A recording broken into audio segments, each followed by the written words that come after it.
Zee 24 तास एक पाऊल पुढे।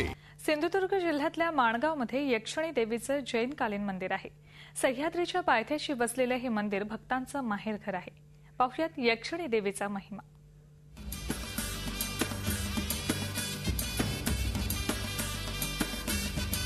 सह्याद्रीच्या पायथ्याशी वसलेलं हे यक्षिणी देवीचं मंदिर तमाम सिंधुदुर्ग वासियांचं श्रद्धास्थान आहे।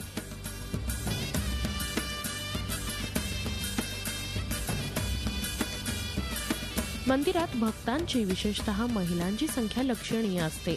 हे मंदिर जैनकालीन आहे। सुमारे 600 वर्षांहून अधिक जुनं असलेलं हे मंदिर पुरातन असल्याचे पुरावे पाहायला मिळतात। मंदिराच्या डाव्या बाजूला टेंबे स्वामींचं समाधी स्थान तर मंदिरासमोर माणगावचं प्रसिद्ध दत्त मंदिर आहे।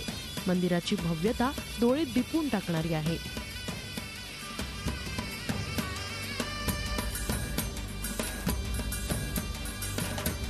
700 ते 800 वर्षापूर्वीचं मंदिर आहे आणि देवीची स्थापना ही नरसोबावाडीला नृसिंह सरस्वती स्वामीजी त्यांच्या अवतार समाप्तीनंतर ही यक्षिणी इथे आली आणि तिची स्थापना इथे केली गेली। म्हणजे त्यानंतर ही माणगावची वस्ती, लोकवस्ती वगैरे सगळी त्यानंतर झाली।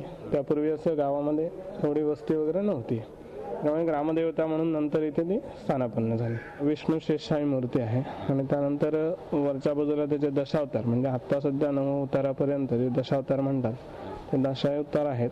आणि वर ज्या छतावर लावलेल्या ज्या मूर्ती आहेत ना, त्या काय आहेत त्याची काय कल्पना नाही, जर नाव वगैरे नाही, फक्त पूर्वी देवदानवांच्या युद्धाच्या वेळी ज्या काही आपलं देवतांनी अवतार घेतले ते असावेत असं म्हणतात। यक्षिणी देवी आहे, ती नवसाला पावणारी देवी आहे। त्यासाठी आम्ही याची मुंबईवरनं याची भेट घेण्यासाठी आलो होतो। दरवर्षी आम्ही इथे आल्यावर, गणपतीला आल्यावर नेहमी दर्शन घेऊन जातो। माणगाव खोऱ्याचं संपूर्ण अर्थकारण या मंदिरामुळे बदलून गेलंय। नवसाला पावणारी देवी अशी यक्षिणी देवीची ख्याती असल्यानं या ठिकाणी भक्तांची कायमच वर्दळ असते। शिवाय जैनकालीन मंदिर असल्यानं महाराष्ट्राच्या बाहेरून येणाऱ्या भक्तांचीही इथे मोठी गर्दी असते।